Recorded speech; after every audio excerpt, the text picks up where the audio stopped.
Красная кенийская пыль поднималась к самому зениту, застилая горизонт мутной, раскаленной дымкой. Земля, изрезанная глубокими трещинами от многомесячной засухи, звенела под тяжелыми шагами стада. Для слонов этот переход был вопросом жизни и смерти. Иссякли привычные водопои, сочная трава превратилась в ломкую колючую солому, и матриарх вела семью дальше на юг, туда, где за дальними синими холмами еще оставалась влага. Среди взрослых исполинов неуклюже семенил месячный слоненок. Его большие уши еще казались слишком мягкими и полупрозрачными, а хобот — непослушным и смешным шлангом, с которым он едва умел управляться. Малыш устал.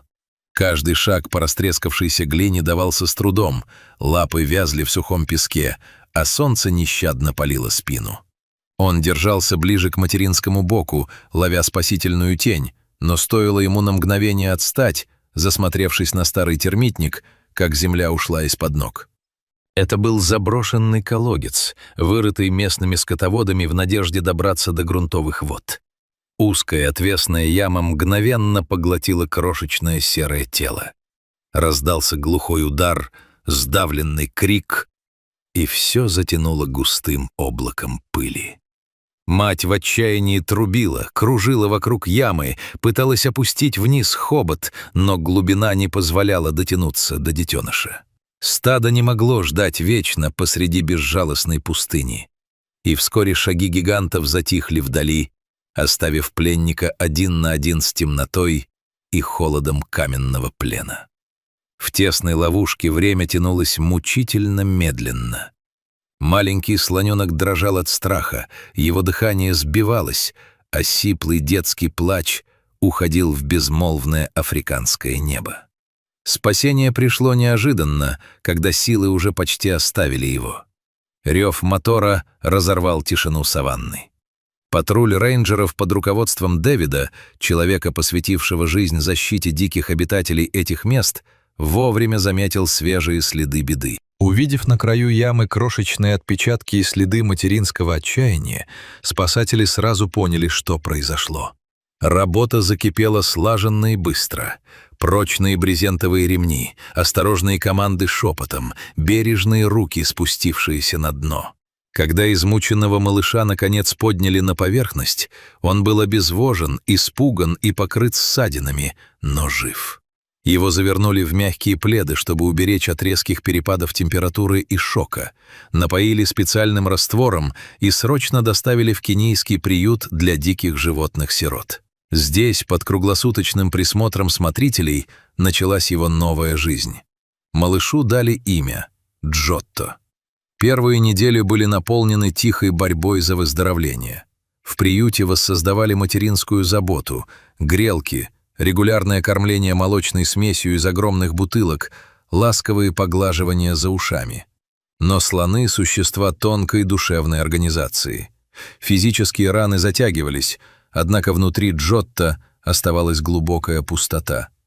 Он тосковал по ритму шагов своего стада, по надежному теплу материнского бока и негромкому утробному рокоту, которым взрослые слонихи успокаивают своих детей. Он часто стоял в углу вольера, опустив хобот до земли, безучастный ко всему окружающему. Все изменилось в тот день, когда в ворота приюта постучалась еще одна сиротская судьба. Вместе с группой спасенных животных смотрители привезли крошечного птенца-страуса по имени Пеа. Ее нашли совсем одну в открытой саванне, ее семья погибла, и маленькая длинноногая птица с пестрыми пуховыми перьями чудом спаслась от хищников. Пеа была дезориентирована, напугана громкими звуками и отчаянно искала стаю, которой у нее больше не было. Обычно пути слонов и страусов в природе пересекаются лишь мельком, на общих водопоях или на открытых пространствах равнин, где гиганты и птицы сосуществуют без особого интереса друг к другу.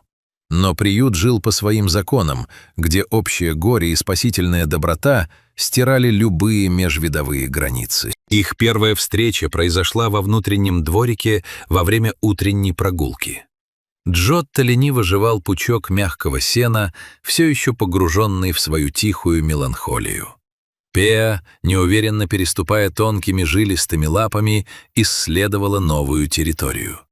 Завидев серое, похожее на большой валун существо, она не бросилась на утек, как велел бы инстинкт, а, напротив, с любопытством вытянула гибкую шею и подошла ближе. Джотто медленно повернул голову. Маленькие карие глаза слоненка встретились с круглыми блестящими глазами птицы. Малыш несмело вытянул хобот, пробуя воздух на вкус, и коснулся кончиком пушистого перьевого бока страусенка. Пеа не отшатнулась. Вместо этого она сделала еще шаг вперед, издала мягкий гортанный звук и прижалась к его передней ноге, словно нашла самое безопасное укрытие на свете. С этого момента началось нечто, заставившее бывалых зоологов и смотрителей Кенийского парка только разводить руками от изумления. Пеа и Джотто стали неразлучны. Они нашли друг в друге то, чего им обоим не хватало больше всего на свете — безусловное ощущение семьи и дома. Если слоненка вели на взвешивание, следом, смешно раскачиваясь на бегу, обязательно неслась Пеа. Когда страусенка кормили свежей зеленью, Джотто стоял рядом, ревностно наблюдая, чтобы никто из других обитателей вольера не посмел потревожить его пернатую подопечную. Но самым удивительным ритуалом их дружбы стали объятия. Каждый раз в полуденные часы, когда зной заставлял животных искать прохладу, эта необычная пара устраивалась на отдых в тени раскидистой акации. Джотто опускался на мягкую подстилку из травы, подгибая толстые круглые лапы. Пеа тут же подходила вплотную, сворачивала свою длинную шею красивой петлей и укладывала голову прямо на шею или между ушей слоненка. Она расправляла широкие крылья, буквально укутывая ими переднюю часть туловища Джотто, создавая для него живой, трепещущий заслон от всего мира. Слоненок в ответ нежно обвивал хоботом спину или тонкое крыло птицы, прижимая ее к себе так крепко и бережно, словно в его сильных объятиях находилась величайшая драгоценность саванны. В такие моменты Джотто начинал издавать тихое вибрирующее урчание, звук абсолютного покоя и счастья. А Пеа закрывала глаза, подрагивая ресницами и тихо посапывая в складки его теплой серой кожи. Смотрители приюта, привыкшие ко многим проявлениям животного мира, не могли сдержать улыбок, наблюдая за ними. Фотографии и рассказы об этой трогательной паре быстро разлетелись по свету, но для самих Джотто и Пеа не существовало внешнего шума. Для них это был искренний язык взаимного спасения. Одиночество отступило, уступив место беззаботному детству. Утро начиналось с совместных шалостей. Джотто любил плескаться в импровизированном грязевом бассейне. Облив себя с ног до головы красноватой жижей для защиты от насекомых, он с гордостью вылезал на траву, а Пеа кружила вокруг, распушив перья, будто одобряя его новый наряд. Иногда слоненок в шутку пытался повторить птичий танец. Он приподнимал уши, топтался на месте и неловко подпрыгивал, заставляя сотрудников приюта смеяться до слез. Пеа же в ответ важно вышагивала в ногу с Джотто, стараясь сохранять невозмутимый вид настоящей слоновьей защитницы. Время шло, и спасенные малыши крепли с каждым днем. Процесс реабилитации в Кенийском центре устроен так, чтобы животные не теряли связи с природой. По мере взросления их постепенно готовят к возвращению в родную стихию. Рано или поздно наступает день, когда подросшие слоны уходят глубоко в национальный парк, присоединяясь к диким стадам, а птицы находят свои природные стаи. Сотрудники часто обсуждали будущее этой невероятной пары. Сможет ли слон отпустить страуса, когда в нем заговорят зов предков и память крови? Не потеряется ли эта тонкая нить привязанности, когда детские травмы окончательно сотрутся?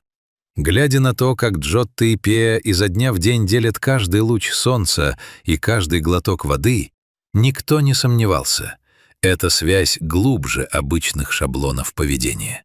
Впереди их ждал долгий путь взросления, но даже когда просторные вольеры сменятся бескрайними просторами кенийской саванны, эта дружба останется в их памяти.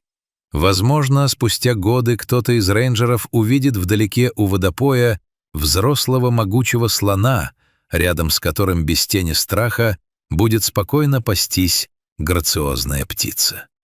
И оба они будут точно знать, что когда-то тепло перьев и бережное касание хобота спасли их сердца посреди бескрайнего и сурового мира.